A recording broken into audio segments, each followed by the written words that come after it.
Hello! Welcome back to my YouTube channel. Nandito ako ngayon sa aking mga binulok na mga basura. Meron akong ipapakita sa inyo dito. Ito yung mga mga basurang yung mga basurang mga dahon, mga pinagwalisan ko. Ito. Nilalagay ko na siya sa sako, direkta sa sako para dito na lang siya sa sako mabulok. Na ko kasi na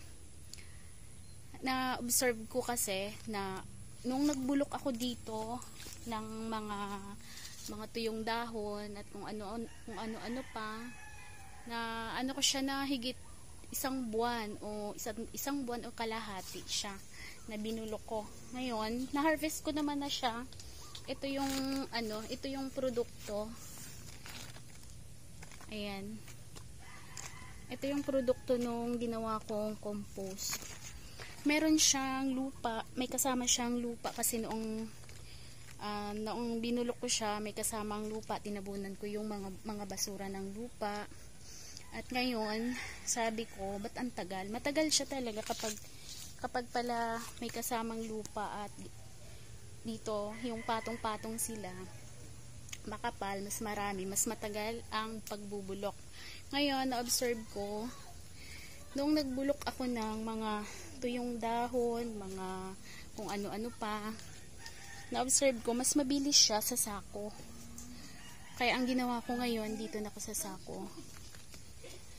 At ito yung finish, ito yung mga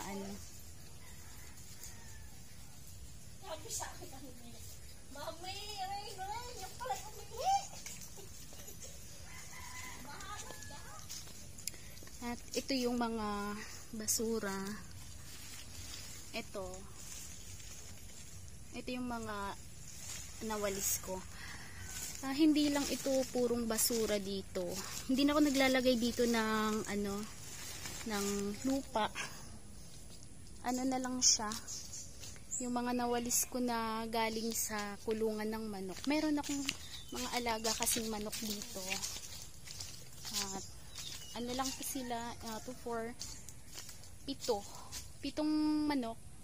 Ito, dito namin nilalagay yung mga bulok na, yung mga nalalaglag na mga dahon, na kung mga na bubunot kong mga damo. Ayan yung mga nila. Ayan yung loob ng kulungan. Yung mga fresh na damo, nilalagay namin dyan. Tapos, yung mga ipa ng palay. Ayan, kinakalkal nila yan. Tapos, hina-harvest ko yan at binubulok uli. Ayan, Ayan yung manok. Sila yung gumagawa ng compost dito sa loob ng kulungan. Halo na yan, may tain nila. At itong manok na to, naglililim yan. Limlim o nangingitlog. Ito yung itlog niya dito. Hindi yata kita. Asan yung itlog? Ayan. Ito yung itlog. Ayan yung pugad niya. Meron ng mga itlog yan. 12 itlog na yata yan. Tapos, balik tayo sa compost na nilalagay ko. Ginagawa ko. Lahat ng mga nabubunot kong mga damo, kagaya neto, mga damo na to, nilalagay ko sa sako at pagkatapos na pag nalagay na sa sako, nilalagay namin sa kulungan ng manok. Halo na yun, halo-halo. Tapos pagka na bulok na dun sa kulungan ng manok, ay ibig sabihin hindi siya yung bulok na bulok. As in, pag pwede na siyang i-harvest, nilalagay ko sa sako at nilalagay ko naman na dito sa na to, mga sako na to. Merong mga uod tong mga sako na to. May mga na-harvest kasi akong uod doon sa ginawa kong dati, sa ginawa kong compost. marami akong na-harvest na matatabang uod. Kaya, yun, diyan ko nilagay sa mga sako para sila din yung magbulok ng iba pang mga organic matter dyan. Yung kagaya ng may ipot ng manok, sila ang nagbubulok. Mga dahon, ganun. Tapos, ayun na nga. Ito yung hinaluan ko ng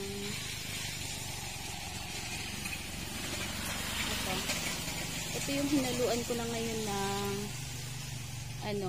ito siya, merong ipa ng palay, mga na siya, may lupa, may ipa, may mga bulok na dahon, na-decompose na yung mga dahon, at meron pa dito akong yan, trabahante.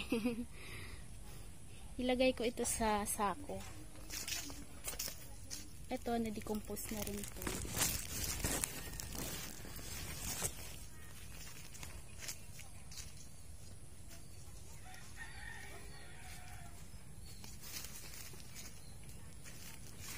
Ayan. Oops.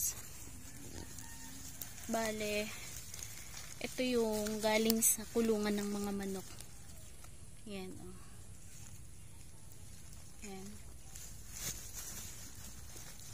Walang halong lupa yan. Nay! Ayan na guys. Ito yung mga kinukuha ko to kasi magta-transplant ako ngayon ng mga kamatis, sili at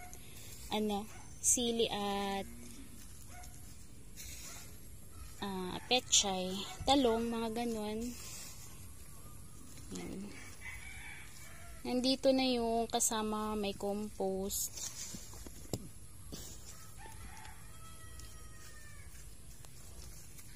Ayan, at gagawa muna ako ng pera. Charis. Gagawa muna ako ng hanap buhay.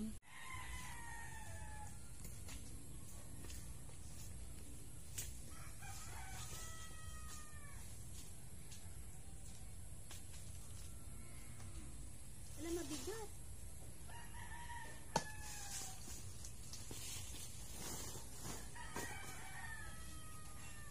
Magpapala pala ako.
Pwede na ba akong maging contractor? Ito. Marunong na akong magmasa ng lupa. Saka compost. Marunong na rin siguro akong magmasa ng buhangin at graba. Magiging contractor na lang siguro ako para yumaman ng gusto. Ayan.